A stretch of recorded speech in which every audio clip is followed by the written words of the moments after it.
Hi, welcome to Quiet Connection, a podcast dedicated to ending the stigma around postpartum mental health. I'm Chelsea. Today, I'm chatting with Danika, a postpartum nurse and founder of Baby Steps Concierge Nursing Incorporated in California. She and her team provide in-home care and consultation to families in those crucial first weeks after bringing baby home. We chat about everything from postpartum mental health, access to postpartum services here in the US and in other countries, as well as the added complications facing the birthing BIPOC community. Let's jump right in and hear from Danika. Hello. Today I am here with Danika. Danika, how are you? I'm great, thanks. How are you doing? I'm doing pretty good. I'm excited to be meeting with you this morning. I'm the same. I've been looking forward to this for a while. Thanks so much for having me. Of course. It's so cool for me. You are on the West Coast, correct? Correct. Yes, California. and I'm meeting so many people from all over the country lately, and it's broadening my my little horizons, which is so nice. It's always nice. It is, and I keep having to remind myself, like, oh, this guest, it's really early in the morning for this guest, and it's really not early in the morning for me. So we'll be gentle. Oh, thank you. Thank you. So I'll start how I start all my episodes. I'd love it if you could sort of tell me a little bit about yourself and what you're doing in the world of postpartum care. Well, I am a postpartum nurse currently. I have spent 4 years in NICU as well. I love my little babies. But what I was finding in the postpartum world is that after the 24 or 48 hours that, you're there after you have a baby, it's really not enough time to absorb all of the information that we're trying to give you. So parents were getting ready to go home. I was trying to discharge them and they're like, we're not ready to go home. Can we just stay longer? And I'm like, unfortunately, no. And so their second question was, can you come home with us? To which I laughed and said, oh, I wish. And then enough people, like, it happened a lot of times, especially like in 1 week. I don't know, it just kept happening over and over and over. And so I thought, well, actually, there probably is some way that I could do that. So I started this company. I started Baby Steps Concierge Nursing, where we can come not home from the hospital with you, but meet you in your home and really kind of go over all of the things that we try to teach in the hospital, but there really just isn't enough time. You're overly tired. You've been on medication. You're in pain. Like, there's a lot of reasons that people don't kind of absorb everything. And it's a lot of information. There's something about being in your own home that makes it better. We also can help you figure out how to use all the stuff you bought. So, Yeah. I had a client who bought like 4 different baby bathtubs. So Whoa. she's like, I bought them all. I'm like, yes, you did. So we had a conversation like, okay, what are the differences between them? Maybe this one's better for now. And as the baby gets older, then this one might be better. And, but it really can just be a hands-on kind of personalized to you and your family to help you gain confidence and have support in your home with this new child that you've just brought home. I love that. It sort of reminds me of like a postpartum doula in a way. Yes. Yeah. Yeah, very much so. I would say one of the biggest differences really between us and a doula is we are registered nurses. Myself and all of my employees are registered nurses. So if there were some medical issues that needed to be addressed, we actually have the licensing that we can do that. And I think maybe even sometimes catch things that maybe other people might not catch that might be medically related or something that you should follow up with your doctor on. So, but otherwise services are kind of similar. Mm-hmm. This is sort of the first program that I've heard of its kind. I'm not sure. One of my questions for you was going to be, do you know of other similar services? Because I can tell you over on my end, I have never heard of such a unique and helpful service for women who have just given birth. Well, thank you. I appreciate those great words. And to be honest, we haven't either. I think we might be one of the first ones that are doing this. Like I said, that are registered nurses.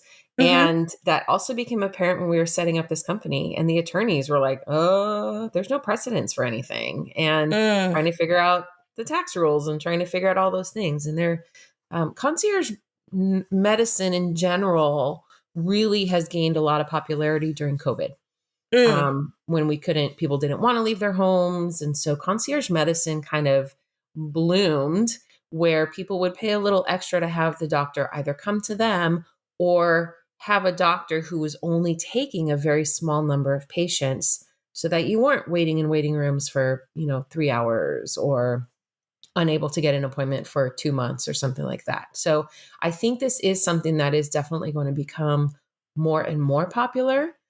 There are companies out there that will help with the baby, but they're not nurses. So it's Right. more of they'll help with house care, or they'll help with, watching the baby for you, that kind of stuff. And that's really not what we're designed for. We really, really want to help educate parents, give the support they need to be confident moving forward in this journey. So we're really kind of there for the first couple weeks. And after that, if we've done our jobs well, you really don't need us anymore. I feel like that should just be the standard of care. I agree. I Yeah. agree. And in other countries, it is. Yes. In other countries, it is. And I think, too, another goal of ours right now, our services are not covered by insurance, but I think that it might be heading that direction. Insurance That's companies are exciting. save a lot of money by having someone follow up with people in their home, as opposed to missing some things and then having to be readmitted to the hospital or something like that. So I think it is kind of a new field, I think, and it's very exciting. Yeah. Lots of potential. Yeah, for sure. You are also a mother. Hmm. Yes. I How many am. kids do you have? I have two girls. They are 28 and 23. Oh my So goodness. yeah, it's been a while. And Yeah. I'm anxiously waiting. My oldest just got married, so I Oh, hope that's she doesn't exciting. listen to this, because I'm not trying to put any pressure on her, but I can't wait to be a grandma. I feel like that's a common thing. Yeah. Everyone wants the grandbabies. Yes, yes, yes, yes. But if you are listening, no pressure, Goosey. Just throwing it out there. Well, congratulations on the recent nuptials. I'm sure that was exciting. It was awesome. It was fantastic. Yeah. You had Mhm. mentioned sort of in our like pre-session getting to know you thing that you were a young mom. I was a young mom. I was 19 when I had my first, and then my kids are 5 years apart. So 24 when I had my second one. And there's pros and cons. I mean, both ways. You can argue everything. I mean, both my kids are out of the house and I'm not quite 50 yet. So that's kind of nice. I got lots of Yeah. time and energy to do stuff. Um, and I really wanted to be a mom. Not that I chose necessarily, I didn't plan on being 19, but being a mom was always something I really looked forward to. I enjoyed being pregnant. I had fairly easy pregnancy with my first one. With my second one, I did have some issues. I was on bed rest for the last 6 weeks. She ended up being only 2 weeks early. But for me, it was interesting. The thing that I encountered most, I'm going to call it reverse ageism. I had people throw me an evil eye, like, "Ugh, you're too young to have kids," or, Mm. whatever. And I always was so hurt. I'm like, you don't know what kind of a mom I am. And I think Yeah. I'm actually doing a pretty good job, to be honest. Yeah. Um, so I think it just kind of goes to show that, like, every mom has struggles one way or another, whether you're a young mom or an older mom or a new mom, or this is your eighth child. Like, there's still going to be something that you're going to struggle with. And I didn't have anyone else my age having kids. And that was something that was hard for me. Even now, finding people my own age with kids the same age as my kids is not very common. So Yeah. one of the things we kind of talk about a lot with our company is finding your village, and really finding people that are in a similar situation as you are, that you trust, that you can really, like, bare your soul and be honest with about your struggles and your triumphs. Of course, they'll celebrate with you, but having someone that you can really, like, share your fears and the things that scare you and the bad thoughts that you have sometimes, because it's all normal. but we don't know it's normal until we talk to other people about it. Yeah. And that's our goal, is to sort of help birthing people and new families find their village, or even if it's just listening to stories of other people talking about it. But that is the common thread through every episode that I do. Everyone's like, you need a village. You need a village. And that saying that it takes a village to raise a child, I think it also takes a village to hold a mother. Absolutely. Yeah. And it used to be, I think it used to be easier to find your village. Family members used to live closer, and I don't know, there was just more, you got married and had kids younger back in the day. So there were more people that were kind of your peers doing the same thing you were doing. And nowadays, there's just so much more variety in how we choose to live our lives and what age we are when we start having children, and where we live in the country or world versus where our family lives. And so it has to be more of a conscious decision to find people and seek people out to become part of your village. And I think that can be really hard too, especially as a new mom. You are so overwhelmed with what's going on. You are exhausted. And now you also have to put effort into finding other people. Like it definitely can be overwhelming. So, anything that we can do with Baby Steps is the name of my company, but anything that we can do to help ease some of that overwhelm so that you can take the next step toward building your village and surrounding yourself with people who will be supportive. I mean, that's really a big part of what we're trying to do. It's so interesting to me too, that you're not the first person to say that it's harder to build that village today. And what's interesting to me is we live in a world where we're supposed to be so connected. Like everything is digital and everyone's just a FaceTime away and everyone's just a text away. But we're the most disconnected, I think, than we ever have been. Agreed. So, and it's very, very hard for a new parent to even take that step to be like, I should probably text my mom and be like, I don't know what I'm doing here. Or like, maybe I should FaceTime my best friend and just let her know what's going on. But we just don't do it. Yeah. We don't do it. We don't. And I have a friend right now who's going through a tough time. She has twins and she just got diagnosed with postpartum depression. And so I was, texting with her and she's like, I can't even call anybody because I'm always with the babies, or they always need something and I can't even make a phone call. So part of it is, number one, asking for help, asking other people, can you please call me every couple days? Or, having it kind of a plan in place, really. Have someone text you at least once a day. And the other part is also adjusting expectations. You know what? If you need to call and talk to somebody, then you need to do it, even if the baby's crying. Okay. The baby's going to cry whether you're on the phone or not. Hold the baby. I'm not saying ignore your baby. You know what I mean? But like, yes. Hold the baby. But if she wanted to call me and the baby was crying in the background, I'm okay with that. I want to be here for her. And I think people forget that life doesn't have to be perfect for a phone call or a text. Like, just do it. Sure. The other thing about the social media and interconnectedness is, well, social media is a good and a bad thing, right? It's good. There's a lot of information out there. The bad part of it is there's a lot of information out there. And how do you know what's trustworthy information versus what is just the latest trend of something, And then the flip side of that too is nobody puts all the bad stuff online. Everyone puts all the good stuff online. So there are a couple people I follow on like Instagram and stuff that do talk about the kind of darker side of motherhood and they try to joke about it. So it's out there, but it's just not talked about as frequently as all the good stuff. And so people are feeling very pressured to be perfect right off the bat. And I mean, you and I know it's just not possible. It's not possible for anybody. No, it's really funny that you bring this up because I literally just did a session with someone a couple of days ago and we were talking about this exact thing about how social media puts this pressure and expectation on new parents that everything is sunshine and rainbows. And even if it's not sunshine and rainbows, that you should be finding humor in it. And like, and it's okay to not think it's funny. It's not abnormal to be miserable. Doesn't mean you're going to be miserable forever. It doesn't mean that these things are going to be your whole life, but it is not wrong, and it's not abnormal to not be happy in these early days. Yes. Absolutely. And there's nobody talking about it.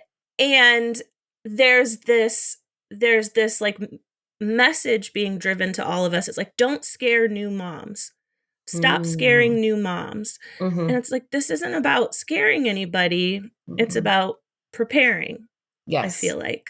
Yes, absolutely. Well, and okay, so preparation, that's a whole thing too, right? There's a lot of information about how to prepare for the hospital, how to prepare for your birth. More and more people we're seeing in the hospital are having birth plans. The problem is when something goes wrong, then these people are completely unprepared and they just don't know how to cope. And so something else that I talk about with my patients and clients is if their birth didn't go the way they were expecting it to go, they're feeling very traumatized. And there are other people that are dismissing that and that are like, your baby's fine, don't worry about it. But that's not the right attitude to have. The attitude is, you feel traumatized, let's address it as a trauma. Let's get through it, because you still have this baby you have to take care of. You still have yourself to take care of, and you still have a family to support. So yeah, we have to talk about the nitty gritty. We have to talk about the negative stuff along with the positive stuff.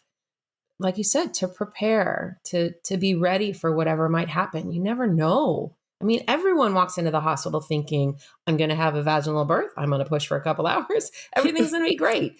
And the reality is that's probably not even, the majority sometimes of certain days in the hospital.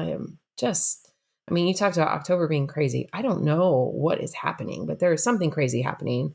Full moons, blue moons, I don't know what they are. We blame the planets. We just blame the planets for everything. Right. Yeah, because we don't know. There's no other explanation for it. No. But yeah, you can be as prepared as you want to be, but there's always something out there that you're not even aware of that could happen. So yeah, I agree with you. We need to talk about all of it, just all of it, and make it okay. And like you said, normalize the talking of it. It's okay to discuss the bad stuff. Yeah. We have to. Yeah. Yeah. So you're still working as a postpartum nurse as well as Baby Steps, which I'm still so obsessed with. Seriously, like, I want to see that everywhere. Me too. Like, let's do it. Let's make that happen. What are some of the most common threads you're seeing in your postpartum patients in terms of mental health? Because from what I'm understanding is there's becoming much more awareness about postpartum mental health disorders. So it's being reported a little bit more, but I'm not sure that means it's any less common than it ever has been. It's just sort of being talked about. Yes. I would say it's not any less common, probably even more common than it has been, but that could be just because there is more awareness of it. So we definitely, one of the things we do in the hospital, every patient has to fill out a depression survey when they first get up to our postpartum unit.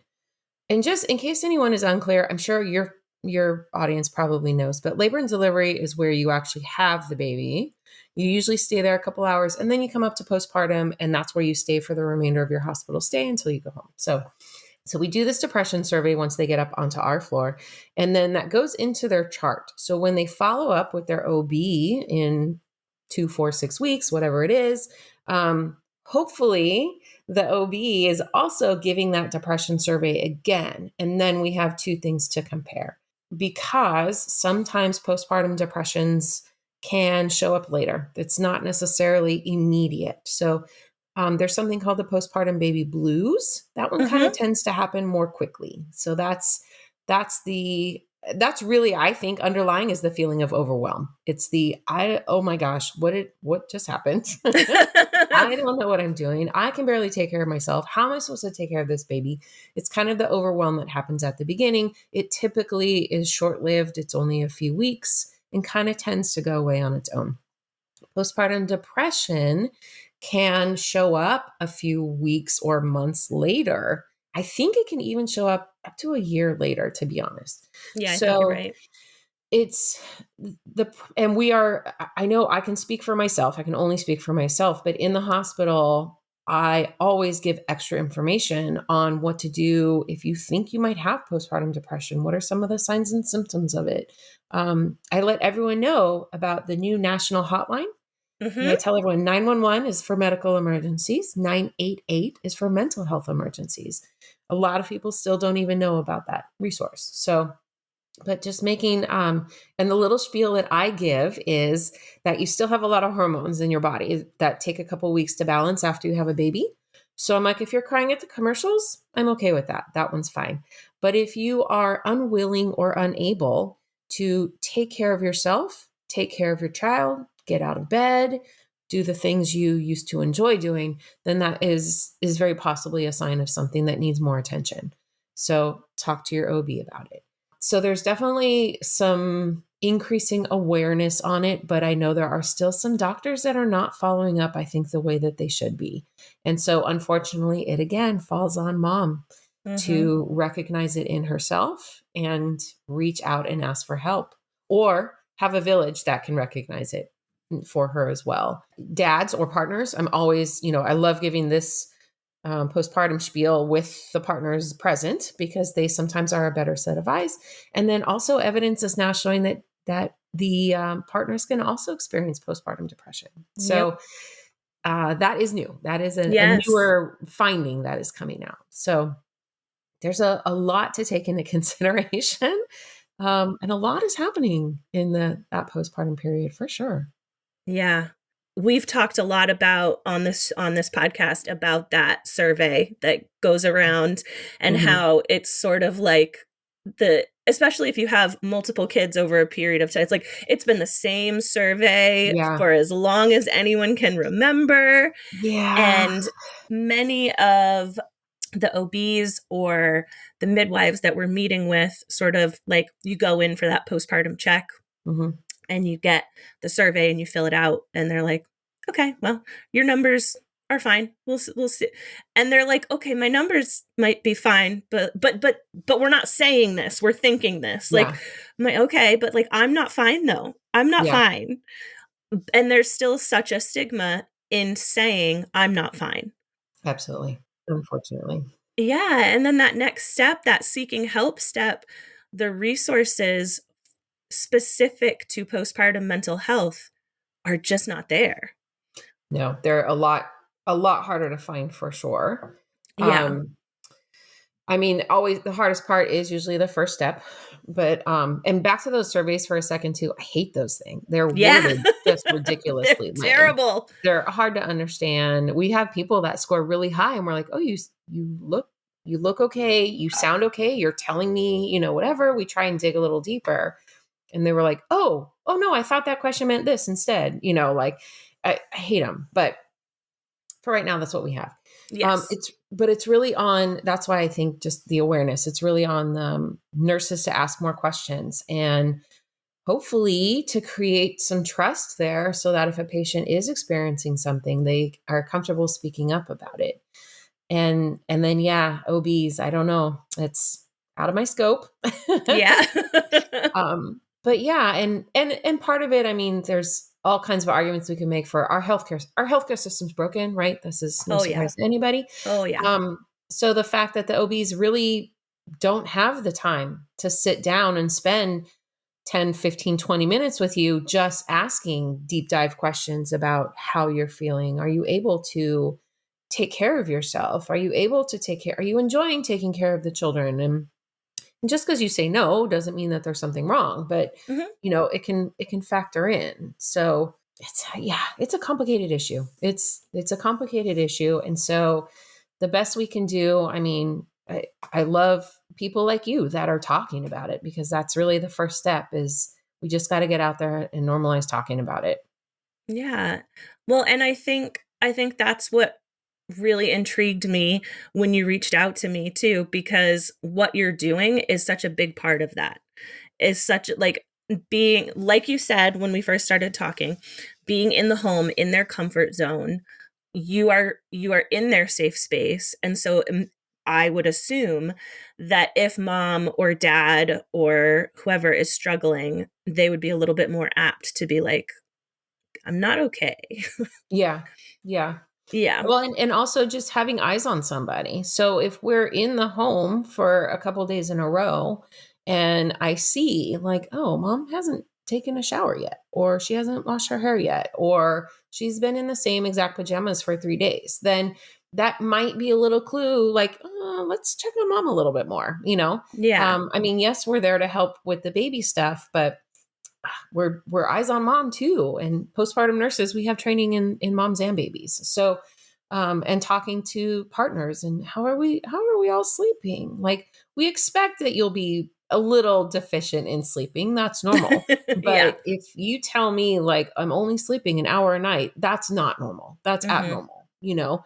Are you able to sleep during the day? No, I don't sleep. Okay, then how are you functioning right now? Like, Yeah. we need to have a discussion, or we need to call your doctor, or we need to figure something else out. Let's see what we can do. So yeah, it's like I said, there's so much happening in that first couple weeks of postpartum period for mom and for baby and for partner and for family. And do you have dogs that you have to get used to your new baby? Like, there's just a lot of things that are happening.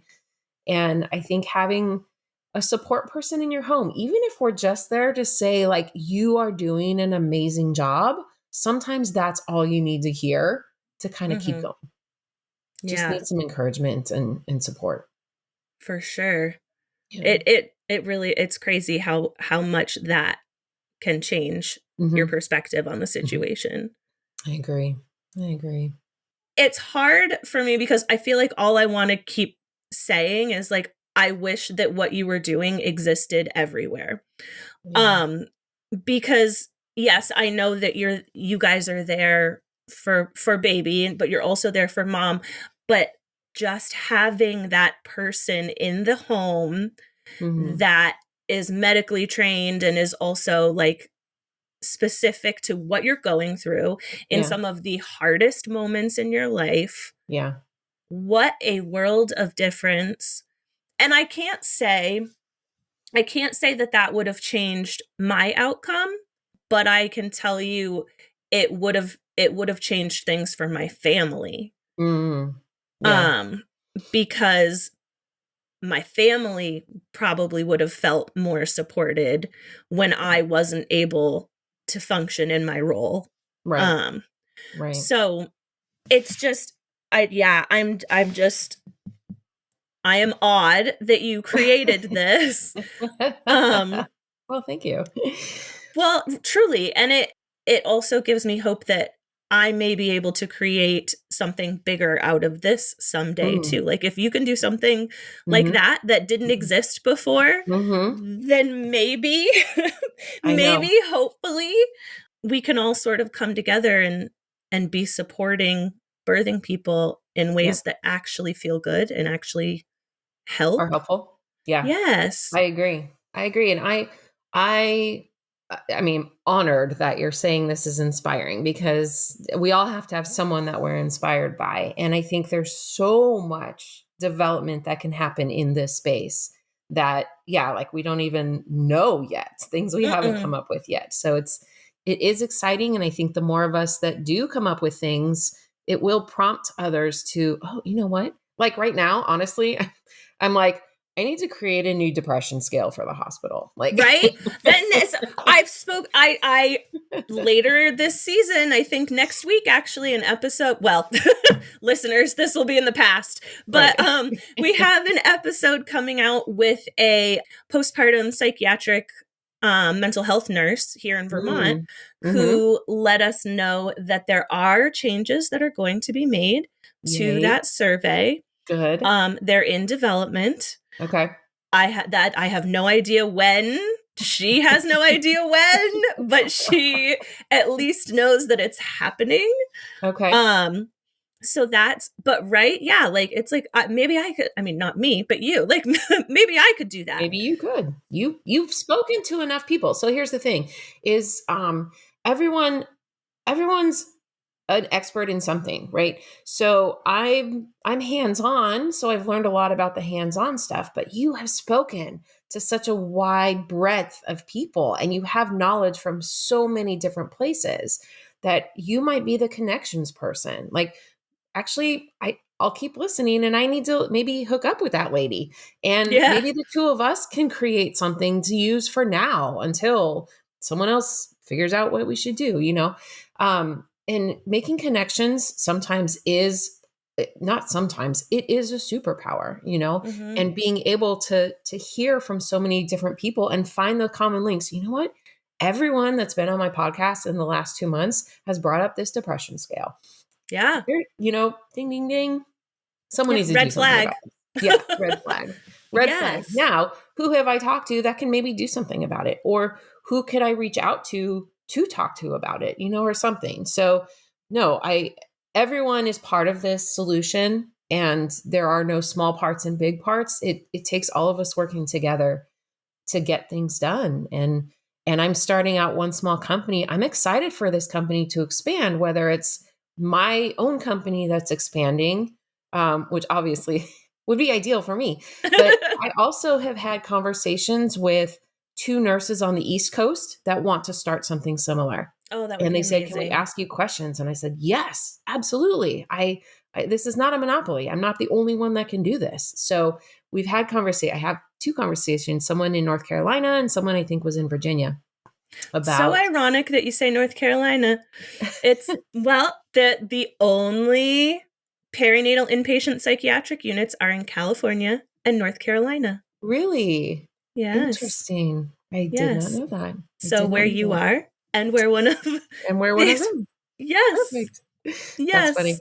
So yeah, there's interest and it's going to take us, I mean, talk about normalizing something. It's going to take us talking about creating new things for people to, I think, be brave enough to do it, you know, just look into it, just see what it would take. And if you don't think you can do it, bring in other people that might be able to help you do it. And, cause the healthcare system's not fixing itself anytime soon. So we need to, figure out other ways to help people. That, so that sort of sparked a question. What sort of things do you admire isn't the right word, but what sort of things do you sort of look for or look at when thinking about how we could change postpartum care for mothers? Like you mentioned earlier, it's different in other countries. Mm-hmm. What would you love to like borrow or steal from other countries to support our birthing people here in the US? Oh man. One of the things I think is the most fun idea are like the little hotels that you go to after you have a baby. Yes. So, right? Like how cool would that be? And I think it's brilliant because, and you still can have the baby in the room, but maybe like that hotel is staffed with RNs and maternity nurses and postpartum nurses and NICU nurses and healthy meals are provided. And, you know, I mean, some are trying harder than others to provide healthier food, but there's days I'm looking at what I'm handing my patient. I'm like, I'm sorry, here's your food. You know, this is not ideal for you right now.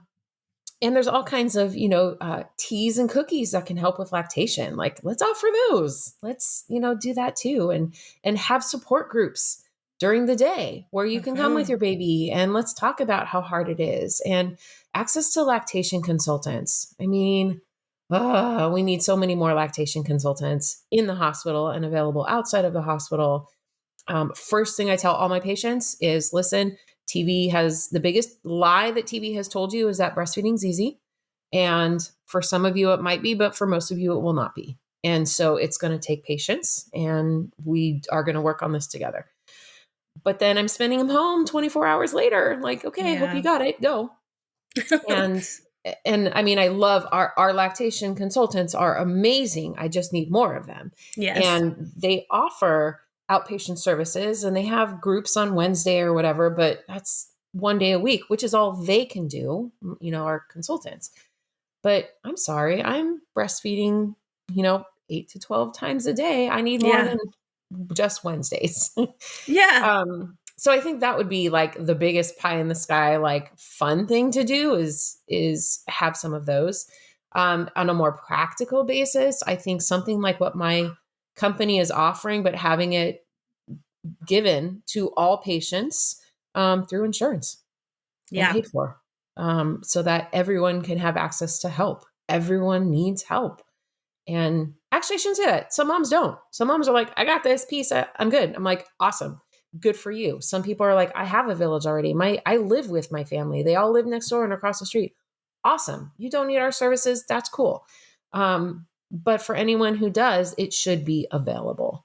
Yeah. So those are kind of and there are other countries that offer kind of doula or postpartum home visits. I think England, a lot of the European countries do that.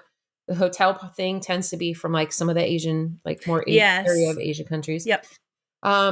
So yeah, those are kind of the two that are stuck in my craw at the moment that I'd like to see become reality here in the US.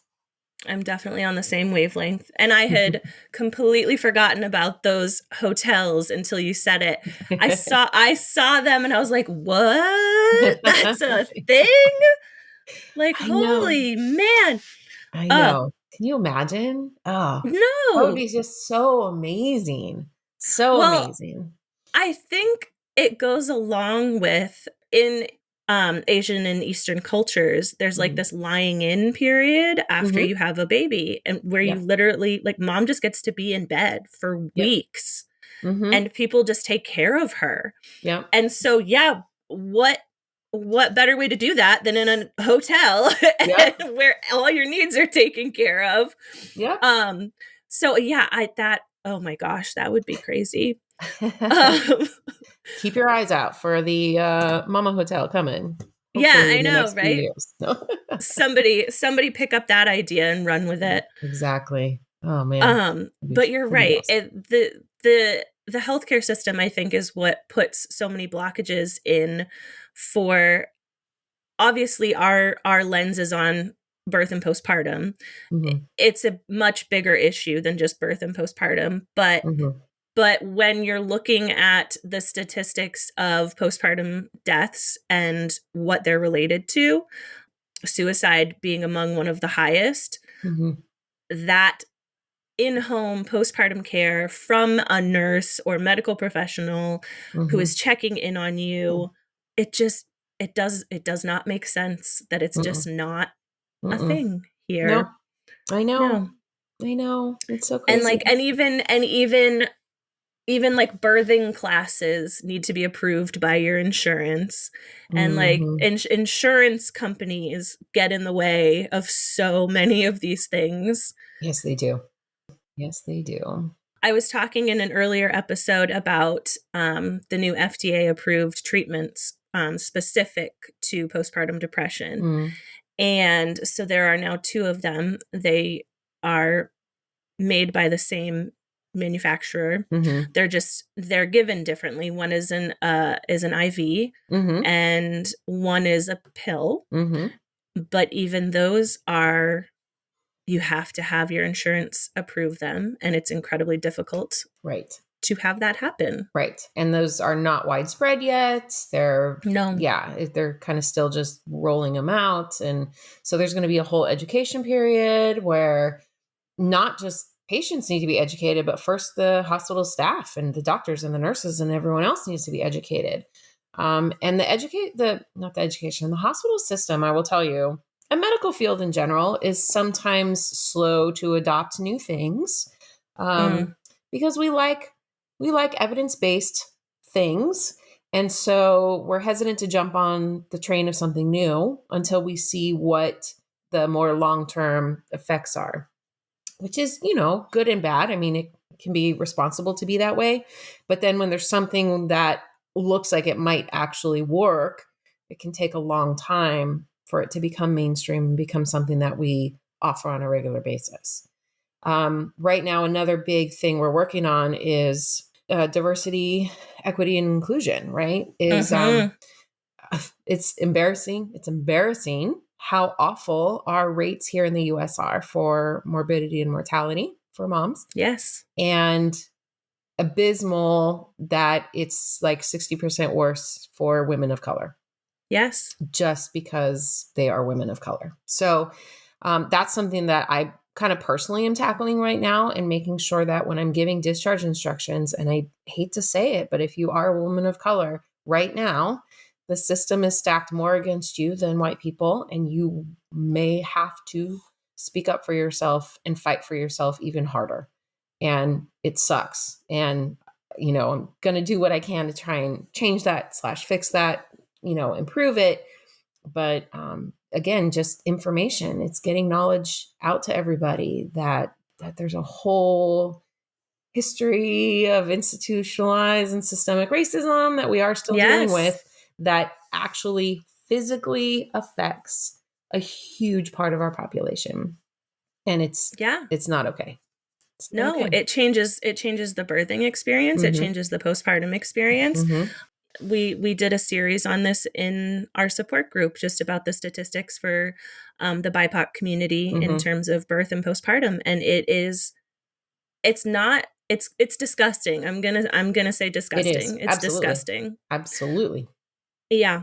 So like we talk about healthcare and we talk about insurance. I can say that from a place of privilege, because while I identify as non-binary, I am female presenting, and I am white, and I have good insurance because my partner is a cis het white male who has a job at a university. Right. And that is all luck. Yeah. I am no more deserving of being listened to and being advocated for than anyone in the BIPOC community. And it is disgusting that it continues to happen that way. So even I say, like, I didn't have access to the help that I needed when I needed it, but people in the BIPOC community are coming at it from a completely different set of circumstances. Yeah. And barriers and barriers. Yes. Roadblocks. Absolutely. Absolutely. Well, and even, there's something in our discharge instructions. One of the things we talk about are, signs and symptoms, things to look for in the babies that might mean there's an emergency. And one of the things is blue lips, right? Yes. Blue or gray lips. Well, if I have a family, let's say a Black family, your baby might not turn blue. It might be pale. It might be a different color, and it's just something that simple that's not in our discharge instructions. It takes a verbal, acknowledgement of that. I think so many people just don't even think about it, but there's so many little things that we have just glossed over. And well, this is a general instruction. They'll figure it out. No.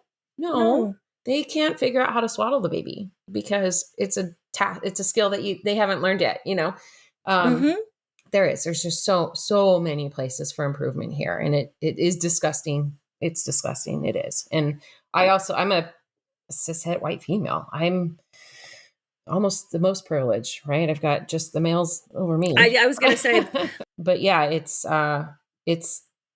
awful. It's awful for everybody. And then people of color, it's abysmal. So a lot to be done here, for sure. A lot to be done. Which is why services like yours need to become a norm and need to become accessible to everyone. Yes. 1000%. And there's such a need for it. There's such a need for it. There's a line in a song. What you said reminded me of it. I don't know if you're familiar with Brandi Carlile, but I'm obsessed with Brandi Carlile. And in one of her songs, she says, we carry the sons you can only hold. And interesting.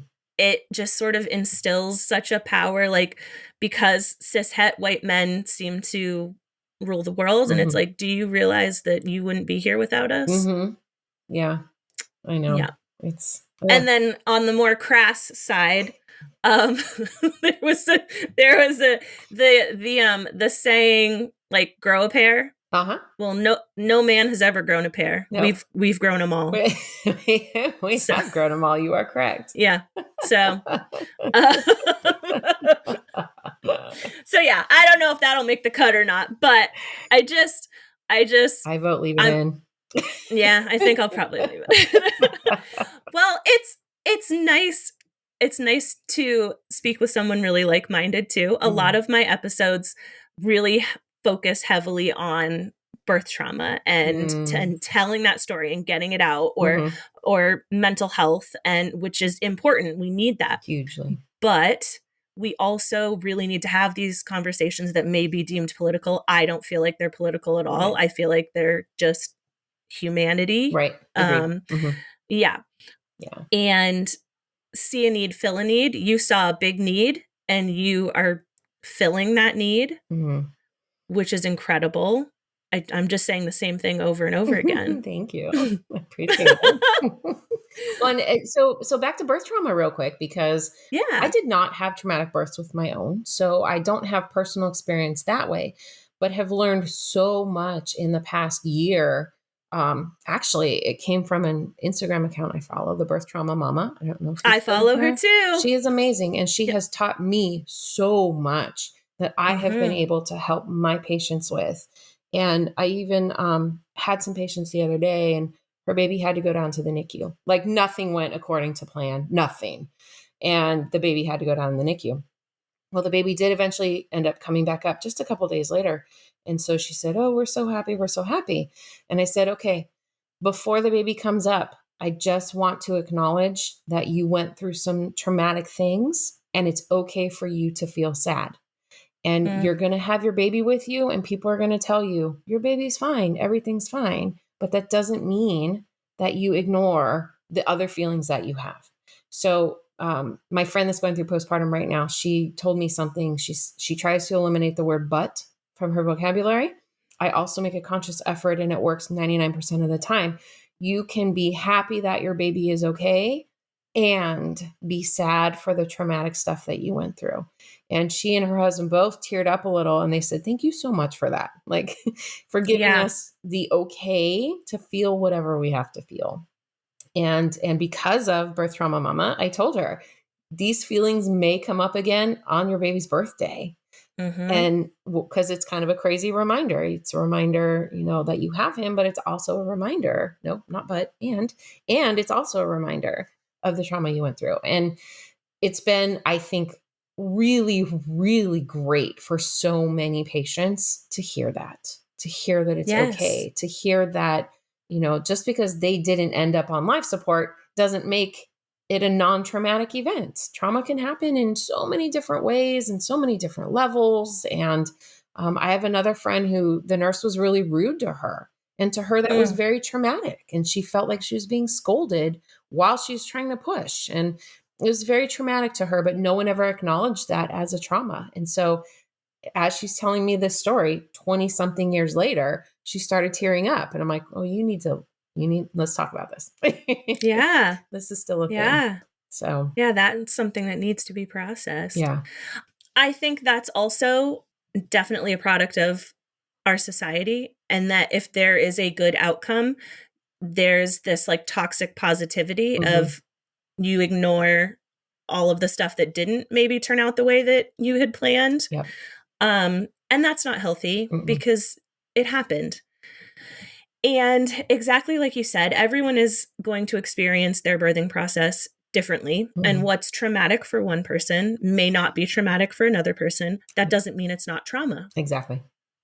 Yeah. And I am also working really hard on using "and" rather than "but," and how there's this duality in life and how things can exist at the same time and be opposite of each other. And it sort of brings it back to what we were saying at the beginning of this conversation.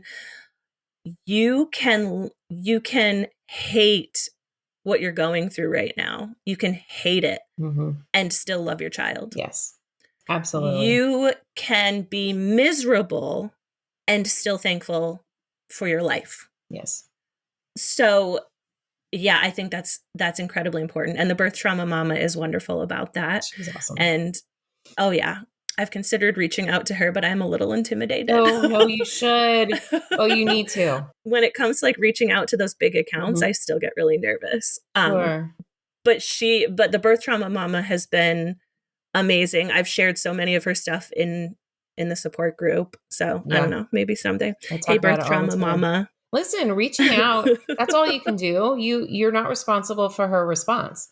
You just are someone who is asking to gain more access to her knowledge. I'm all about accessing as many resources as I can. So yeah, I mean, I probably would be intimidated as well, but at the same time, like, dude, that's a resource I would love to tap into. Yeah.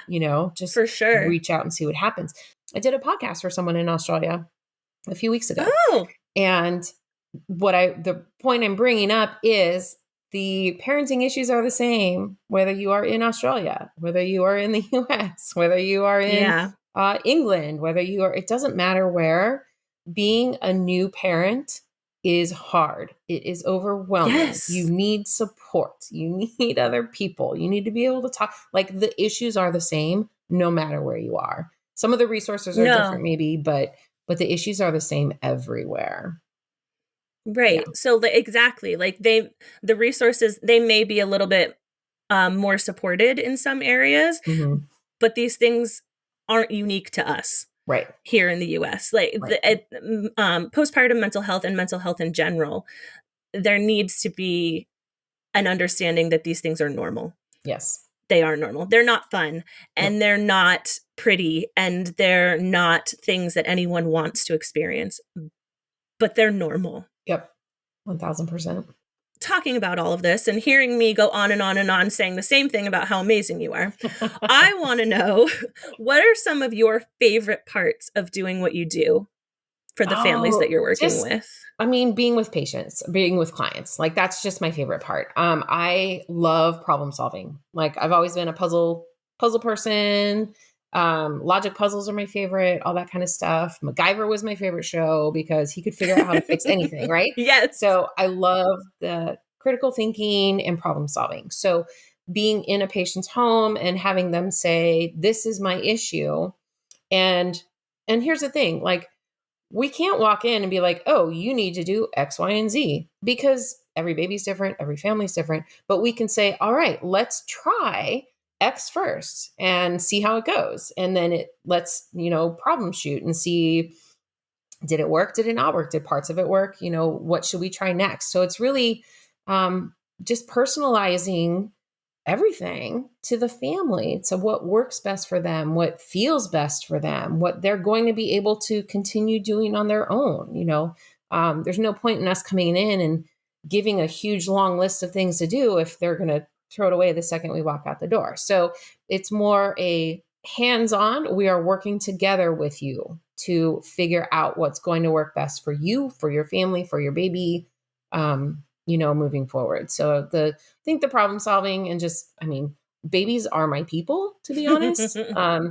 I just went to a conference, a nursing conference, and they had like a puppy playpen. Oh my God. You could just hold puppies for a few minutes, right? Everyone was like losing their minds, which I did. But to be honest, for me, if you had an infant playpen like that, I would have sat there all day long. Like, that's my happy place, honestly, truly. Even like, hand me a crying baby and I accept the challenge to figure out how to get this baby to stop crying. So, oh my gosh. Yeah. I'm picturing you many, many years from now in your retirement, rocking babies in the NICU, or like, you know what I mean? 1,000%. Like, yeah. I'll have maybe I'll just have a storefront. Bring me your babies. Bring me your babies. Oh my God. B-Y or B-M-Y-B. Bring me your baby. Bring me your babies. Yes. I love it. There's going to be a bunch of us grandmas in rocking chairs holding babies. Yeah. It's going to be fantastic. I mean, yeah. Why hasn't somebody come out with that already? That's ridiculous. See? Look at all these We're things. coming up with all of these great ideas. We are. All the things. This is a lot of work. We got a lot of work to do. We do. We thought October was busy. We're going to be. I know. I'm going to adapt my final question a little bit. Okay. And it is what I typically ask my moms who are in the thick of it. But I would love to know if you could instill something, whether it's a word, a phrase, or a feeling, in these new parents that are really going through some pretty big struggles, or even just whatever their struggle is.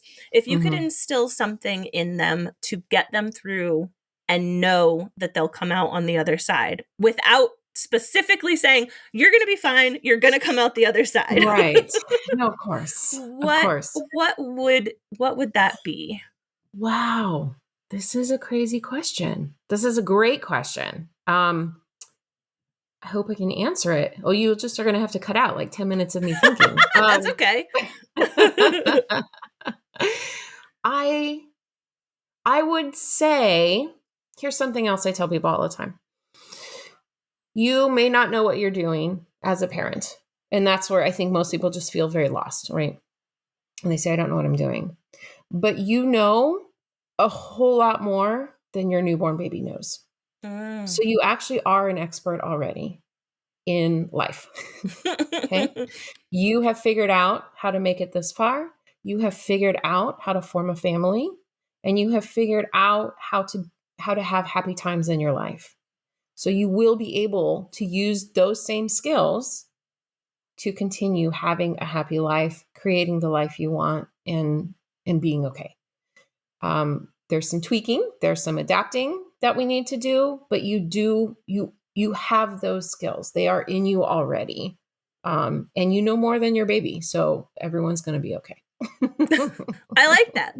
I've never thought about it that way. You are an expert at being alive, and you've been doing it for a lot longer than your baby has.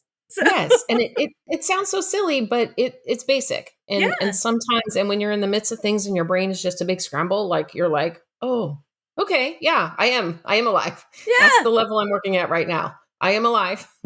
Yeah. And that's a baseline. It's a good place to start. Yep.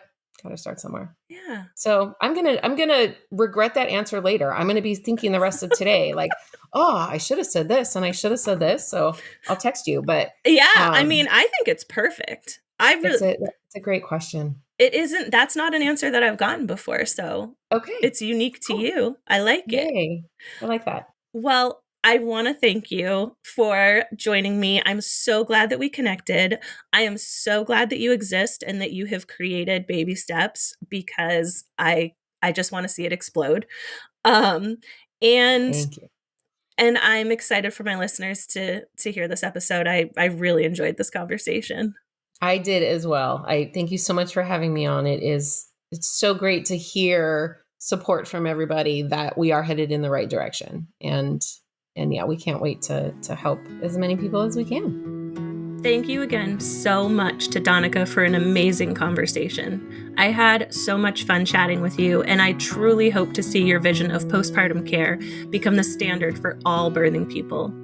And we definitely need to lock down our claim to bring me your baby before someone else snatches it up. If you want to follow along with us on Quiet Connection, you can find us on Facebook, Instagram, TikTok, and Threads at Quiet Connection or at Quiet Connection Podcast. You can support our community by writing a review on your favorite podcast platform and sharing our episodes on social media. You could also consider becoming a Patreon member and gain access to things like bonus episodes, ad-free listening, and goodies in the mail once a month. And if you'd like to share your personal journey, you can reach us through our website, quietconnectionpodcast.com, or by email at quietconnectionppmh@gmail.com. Join us next time when another story is told and you realize you are not alone. I see you.